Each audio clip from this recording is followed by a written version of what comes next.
Hey everyone, welcome back to my podcast, Flowering into 5D. Today I have Diane, and I am so excited to connect with her and share her wonderful knowledge that she has. Yay! I found out actually just really quick that we're both in Southeast Asia. In fact, we're in neighboring countries, so that's super fun and cool. But anyways, let me introduce you to Diane and then we can go from there. So she is an energy and money mindset consultant. She supports entrepreneurs with using their unique energy signature to rewire their subconscious and heal their money story. Yes, welcome, welcome, welcome. Yes, thank you so much. Excited to talk about energy, about money. Like, there's so much to say about money, really, to be honest. So, yeah, I'm Yeah. ready to dive in. Yes. I love that. You know what? Let's just start from the beginning. So where did your money story begin? Ooh, okay. So, in thinking about it these past few years, I have like a little side story, then I'll get into the origin of it. So, it was a few years ago, I think maybe like 2022-ish, 2023. I remember just being in my apartment and I just had a thought. I was like, what is money? Like, how can I understand it more? How can I work better with it? And I don't know, because I really remember that day quite clearly, or at that moment. I don't know if that like foreshadowed the next few years, but I have been thrown into so many situations with learning about money, like the highs and lows, scarcity, your own values, how you view yourself. So I will say that my money story started, I think honestly, it started before I even came out the womb. Like I like to tell people, it's probably quite ancestral. Like it's Mhm. not really that it's starting with you. We're just kind of continuing the line, and then whatever choices we make, whatever values we hold, and things like this is kind of how your money story develops from there. But it's been in the background for a long time because I've seen it in decisions I've made, even how I was when I was younger. Like it's money is not an isolated thing, it's very connected to your life. I love that. And yeah, it's funny actually, like for me also like this year anyways has been very much like the year of like examining like my relationship with money and like you know mm, charging what I'm worth, being real about it, like that's such a hard thing that I feel like I'm sure like everyone in the world has money blocks and stuff like that, but it's really been a powerful journey so far and I'm really enjoying it. Yes, it's so empowering, like the things you learn about yourself, and it's also strengthening and then opening you to different, maybe experiences, different mindsets, even like different incomes, really. Because when you have a certain mindset, there are things that you don't even think are possible for yourself. But when you shift it, then you're like, oh, like this is possible, and this is like this or that, or whichever way you plan on getting there. These are potential ways to reach that income. hmm Definitely. And yeah, it's really been a blessing. I mean, even in like I'm in Cambodia, it's a little bit tricky at times because, I'm like learning from a lot of like Western people about like money and stuff, but then I'm in Cambodia where people are charging like peanuts for their services. And it's just been like for me, I've been here over 5 years now and just kind of making this um like this step towards like just because I'm in Southeast Asia doesn't mean I need to charge Southeast Asia prices. Does that make sense? Yes, 1 billion%. Oh my gosh, that realization hit me like a truck. I was like, oh, that's why I've been struggling. Yes, definitely. Now, actually, speaking of living abroad, like how has living abroad impacted your life? Like I would love to know more about your experience there. Okay, so I came to Southeast Asia about 7 years ago, and I came just as a teacher, and I planned to only stay 6 months or a year. The details of that are kind of fuzzy at this point. And I told my family, hey, I'll be back in this time period, and I just haven't been back. Like I think that's just how life hits you sometimes. Like you have a plan, and then life is like, haha, you thought that's what you were gonna do. So, it's really changed everything. It's changed how I look at life. It's changed how I have to be flexible. This is kind of a funny story, but even things like bugs, like there Mm, are just It's more bugs and warm places. And I came from Maryland and it wasn't quite like this. And now, like, you go outside at night, you see it all. And I'm like, oh, okay. I mean, I'm not a fan of it, but I'm here. So it's changed everything, really. Amazing. I love that. And have you been mostly just in the same country or have you moved around a little bit or? So I started out in Thailand. I spent about 6 years in Thailand, like my first 6 years, but the past year I've been in Vietnam. May I know like what inspired you to make that change? So Vietnam was really more like a border run, as in I Mm, was between visas. It started out as a border run, and then I just kind of haven't left. Like it's almost like how I ended up in Thailand. Like I didn't expect to stay there, and I was like, oh, okay, it ended up being 6 years there, and now here in Vietnam, and really even thinking like visa wise, because that's something you have to think about when mhm. you're here or in Southeast Asia in general. And it's been a little bit more flexible in what I need at this point in my life. So I'm here for now, figuring it out. I love that. I love that. And yeah, that's, to be honest with you, that's similar kind of to my story in coming to Southeast Asia. I won't tell it, over and over and over, but the shorts version is I was teaching English in China in 2020, like when COVID hit and it got a little like weird, And we also went for a visa run, but to Thailand. But we knew that Thailand was not so easy with the visa situation. And we were supposed to finish our contract, but we're like, you know what? Let's just start those travels early that we had planned, my husband and I. And it just like all the borders were like kaslam, slam, slam. And we're like, okay, where can we go? We're like, Cambodia's still open. Yeah.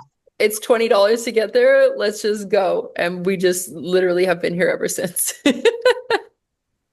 $20 to get to Cambodia from where? From Bangkok. $20. They have flights for less than, I don't wow, know, that's like crazy. full disclosure, I feel like this was like COVID prices when there was like all of a sudden no Oh, one. wow. And they were just like, okay, let's just throw it for $20 and maybe somebody will come on this flight. But yeah, it was like super like I feel like divinely led because I just kind of showed up here and I'm like, let's see how this goes, and then we've just been here ever since. We started businesses and I had a baby here and a dog. Now we have a Wow. dog as well. It's a whole kit and caboodle over here. Wow, man. Life is always lifing. That is for sure. I Mm, love that. Life is always lifing. That's awesome. I'm living for that. yeah. Oh, that's so fun. So tell me a little bit more about your like personal experience with energy. Like how when did you notice it first in your life? Like what's your relationship like to tell me everything. Okay. So energy, I think like astrology is what started it off because Mm. it's astrology is a way that I look at energy. Like for Mhm. example, like there are the 12 different zodiac signs and then there are the planets as well. And they each have their own kind of energy, their own kind of pattern. So that's how it started. And then I also just kind of realized like the way I am with energy, it's very much through empathy. Like I didn't think it was real for a period of time, but I would realize like physically feeling either down or just affected by being around people, but it would be heavy where I'm like, I really need to like close myself off for a bit. So COVID was not a complete bad thing for me because it was like, oh, I don't have to be around like big groups of people and like 50 plus classes when I was teaching in person, like 50 plus students Yeah, yeah. in the classes. So I'm just like, but that's where it started. It started when I started looking at astrology, and now it's become so I don't know if the word is like obvious, but like it's a feeling. Like when I Mhm. think of astrology, every zodiac has its own kind of energetic signature. And that's how I look at it when I'm looking at astrological charts. And then this is also a very big part of like how I do consultations. Like astrology is my main modality that I use.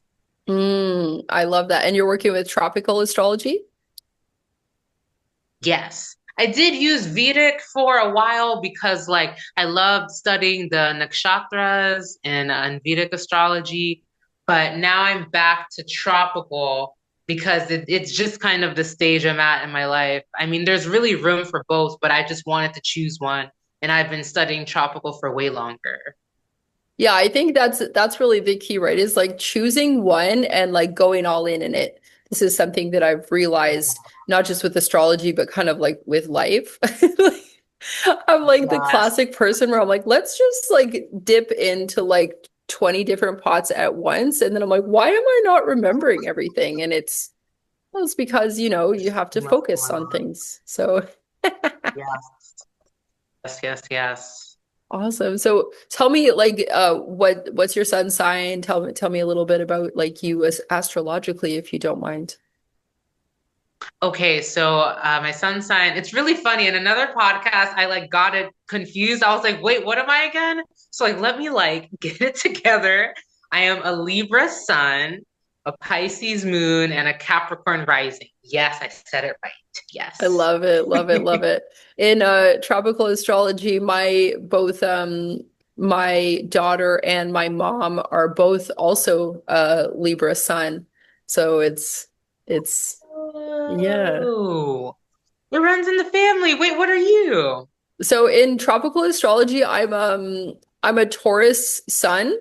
I'm let's see, I think a Gemini moon and I can't remember my rising sign in tropical. I keep saying tropical because I really like using true sidereal astrology, which is kind of like Vedic, but it's like I don't want to say it's the evolution because I'm not trying to say like it's not that it's better. It's just like you said, it's different and you kind of have to choose one, Yeah. right? So for me, what I really love about it is that the like you can match it up with the sky right now. So you can take one of those like Star Walk apps and you can like point it at the Mhm. sky and you'll see like, oh, look, the moon is in Taurus. And then it like actually is. It's not going off of a calculation based on seasonal stuff, which I think is really cool. And it matches the sky, like the constellations. Some of the constellations are bigger and some are smaller. So it takes that into account. So Yeah. um, yeah, I think it's like super powerful stuff, but I was like I had a bit of like an identity crisis when I discovered this because Same, I was girl. like I was like, what do you mean I'm a Virgo? I was like, I rebuke this. I Like, was like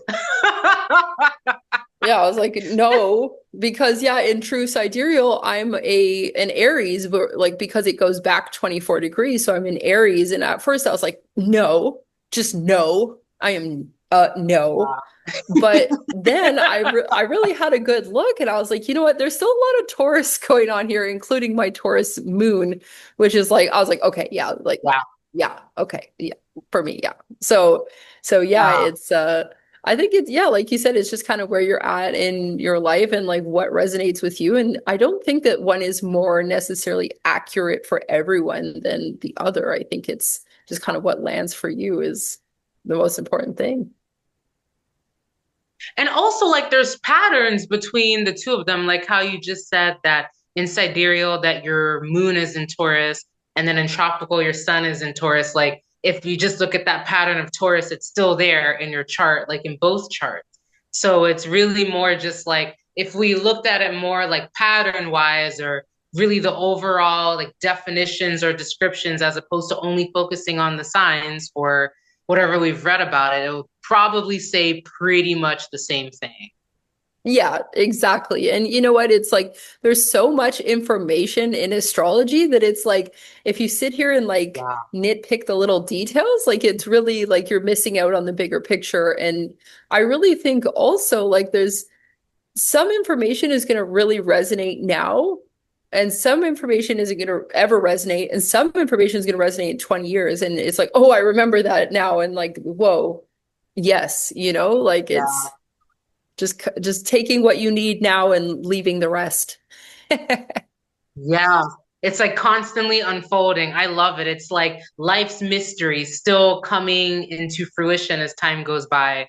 I love studying all these sciences in general. Like the metaphysical has really helped me in understanding the world, I think. And I really think astrology as being like the introduction to it.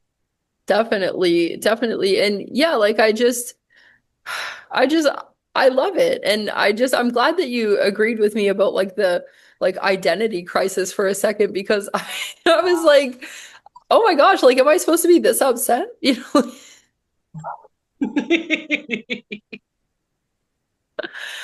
Yeah, yes. Because it's like, who am I now? And then you just kind of like sit into it. Some months go by, you're like, it's the same thing. The same thing. I love that. I Yeah. love that.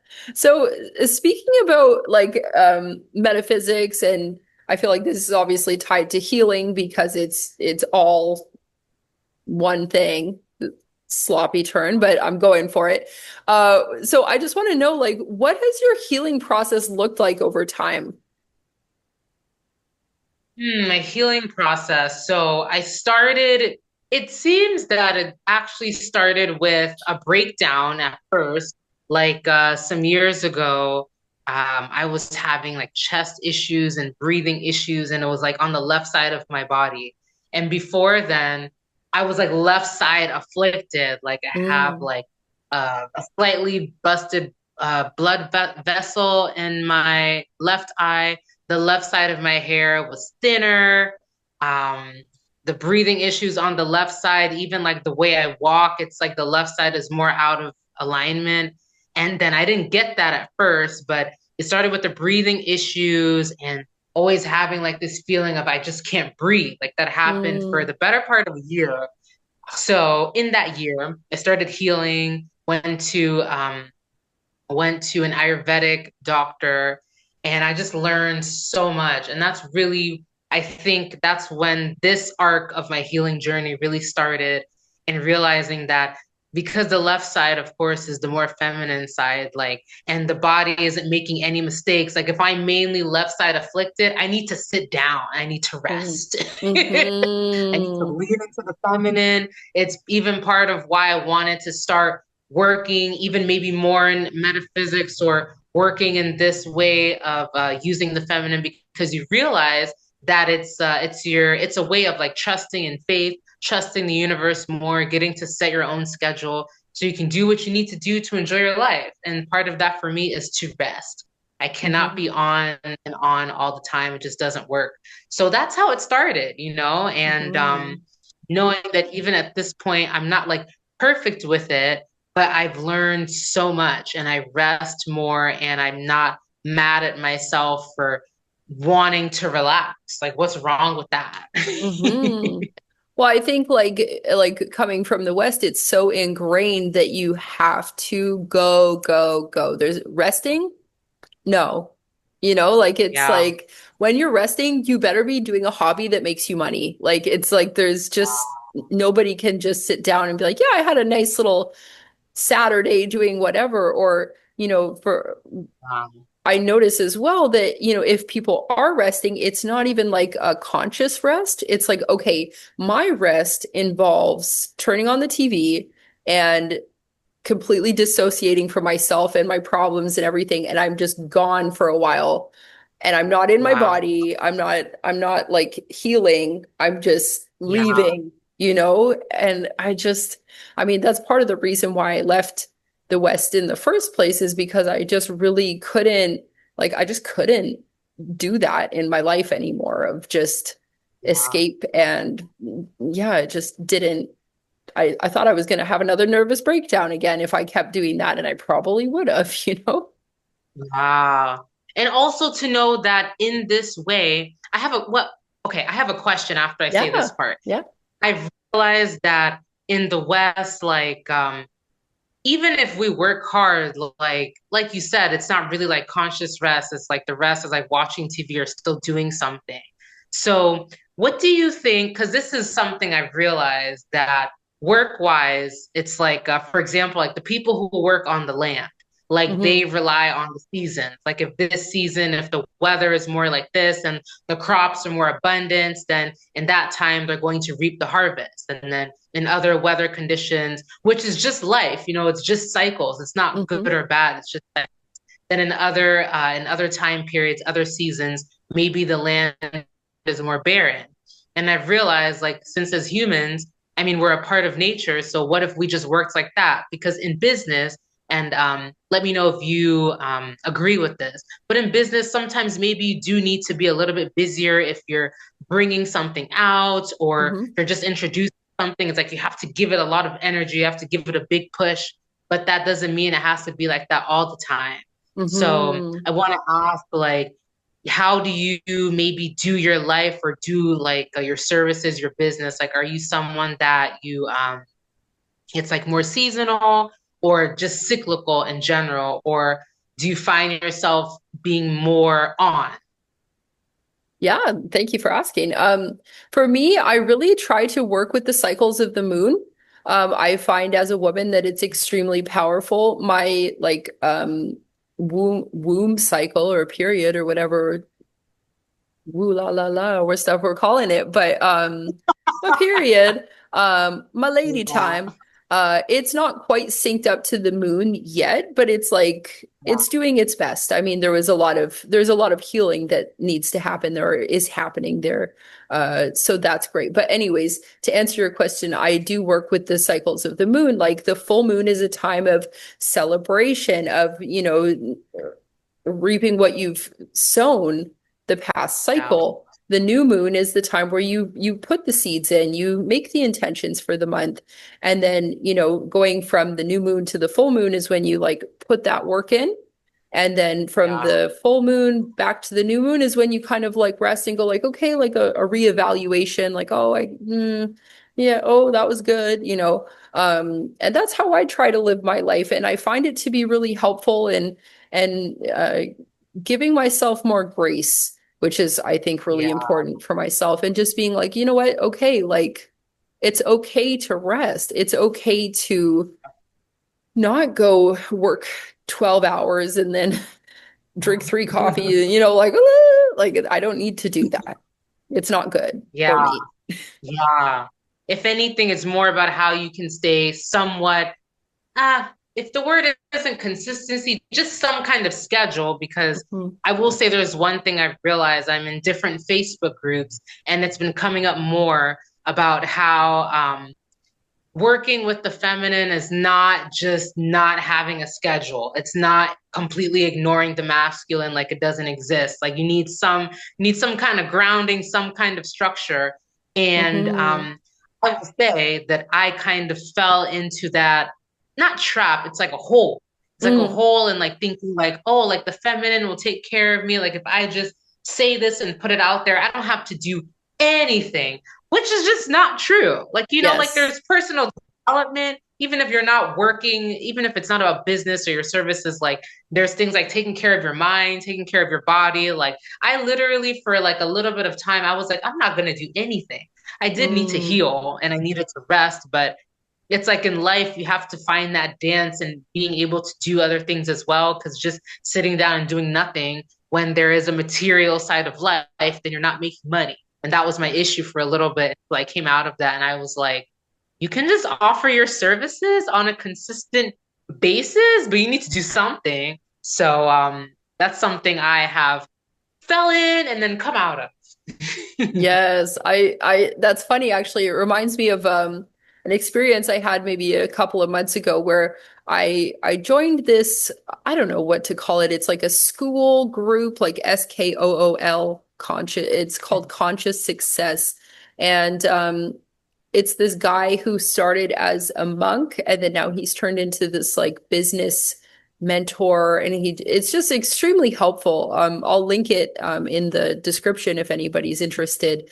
But anyways, in this group he talks about how to like make your perfect schedule, and it was like at first I was like, yes, like I am finally like getting in there and like making the plans, because like yeah, I kind of found out the same way as you, is like you can be divinely led and go in your feminine flow, but you you need to go towards something. You can't just be like, here we go, like that doesn't, it works, but it doesn't keep working, like you have Yeah. to just be honest. And so anyways, I was doing this exercise of my perfect routine, and it was just too masculine for me because it was like plan out every hour of your day, and I just couldn't Please. do it. I just couldn't do it. And I mean, I even like tried to like consult with my husband a little bit, like, am I just avoiding this because it's too masculine, or am I just like skirting like responsibility? Like I couldn't figure out what it was, but I think at the end I didn't do it all the way. And I was like, is this me giving up, or is this me just admitting that this is too masculine? Like this is like the pendulum has swung back and I don't know what I'm going to be doing next Thursday at 3 p.m. Let me just find out, like it doesn't have to be work related. Wow. And yeah, like, I mean, I'm sure there's value in finishing the exercise and I wouldn't have to do it forever or whatever, but it was like too like in the box for me. I was like, but I just, no. Was it really every hour of every day for that whatever period of time? Yeah, like he basically said the reason why a lot of entrepreneurs fail is because they don't have their time planned out properly. And he was like, if you plan your time out, then you won't have any questions or excuses like, what am I supposed to be doing? And I was like, okay, like if it would have been just like a business thing, I could see that. But he was like, everything, like your exercise, and I was like, I cannot. Like I was like, am I a failure? I'm like, well, no, I'm not a failure, obviously. Like I don't speak about myself like that Wow. anymore. But I was just like, okay. I was like, moving on to the next activity because this is not for me. It's too much. Oh my goodness, that is too much. No. And like, and also even like having to look at entrepreneurship that way, like, or I mean life that way, that everything needs to be scheduled. I mean, I'm sure this doesn't apply for everyone, but something that came up when you were saying that was like neurodivergence. Like I am fairly sure I have ADHD and there's certain things I can't do it. This is not me Hmm. being lazy or whatever. It's like realizing that I struggle with it. So I have to focus on things and do things. It has to get done, but in a way that I can actually do it. So having to be like with everything like on the hour you do that will never exist in my world. And I think it's what's important is like just recognizing that for ourselves and not, being like, oh, like harsh self-talk or anything like that. And I mean, it's not necessarily like a limiting thing where you're like, I can't do this. Like, it's like, maybe it's just not right for me and that's okay. And loving ourselves Yeah. anyways. Yes. Yes, I completely agree. Yeah, that's a better way of putting it. Not that I can't, but it's just, it's not the most beneficial for me. Like if I'm really trying to get things done, I have to get it done, but in a schedule that makes sense. Hmm. Well, and I think too, like, I don't know, he's a Western person. And I mean, I feel like that's just a little bit, we're in a bit of a different situation here in Southeast Asia where things are very slow and you think, yeah, I'm gonna get there at 2 o'clock and somehow you're not there at 3:30 and you're like, but I was Uh, on time, but nobody else is. Girl. Oh my God, I have a short story about like it's like less than a 1 minute story. So when I came here to Hanoi, because I take Grab, like I Mhm. don't drive a motorbike, so I take Grab.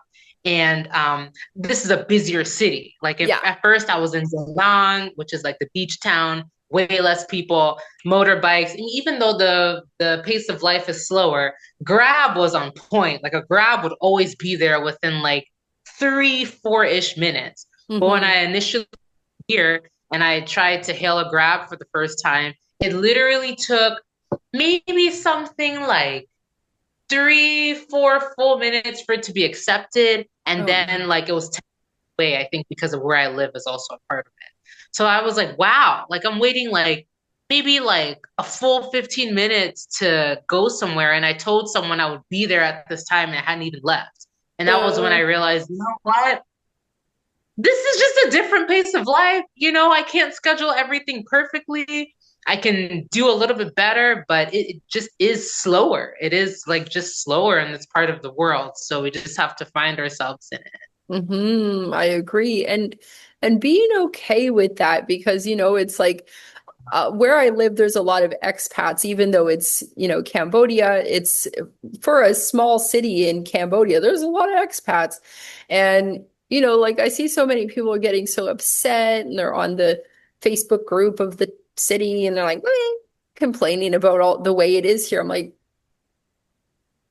not why are you here? Because I don't want to be like rude, like, why are you here? But also, if you don't like the pace of life around here, like what do you Wow. can't change it, like it's Wow. just be here now. It's a lot easier that Yeah, way. it is. And for those people also, like, if you, especially if you're just here on like vacation, because for some people it's not like they're here forever. Just try your best to have fun with it. It's not your forever reality. I understand there's like adjusting because I also have to take my time adjusting in Southeast Asia, but it is fun to see the different kinds of cultures. But that is one thing that comes with it. It's just different. And I realize it does take time for people to adjust for sure. Definitely. But it's all an experiment. It's all fun and it's Yeah. all an experience. So I'll Yeah. just we're getting close to our time together. Our time together is ending, unfortunately. But before I go into your contact details, do you have anything else that you would like to share or say? So this is just something that I've really been working with a lot with money recently. You really have to know your value and know your worth. Like even in some parts of what we're talking about today, you can find your money story because it's in how are you as a person? What are the things that you value? Being true to yourself, even things like a schedule, a routine, how you run your business, how you run your services. You have to do it in a way that makes sense to you. So your business is yours. And while you have to give time to it, the schedule has to make sense. And that's the same with your money story. Like if you're trying to if you're trying to change it, trying to grow your money, things like this, you have to do it in a way that makes sense, but then also align your values to be able to open up to more money and also know that some parts of this might be uncomfortable because you're probably doing some things you've never done before. So with money and like expanding your money, there's just a lot of growth as well. And discomfort is where the growth happens, right? Uh, yes, 100% Yes. girl. Woo, so Yeah. uncomfortable. Yes. Well, I'll just share really quick. People can find you on Instagram and on YouTube. Luxurious Tropicana. I'll spell that out. LuxuriouSTropicana. And of course, anyone can look in the description and find it to click on. Diane, it's been such a pleasure. Thank you so much. I've enjoyed this Yay. conversation so much. I love talking about these topics, and thank you for having me. Yay. Yeah, it's my pleasure. I am so grateful, and I hope you have a wonderful day and talk again soon. Bye.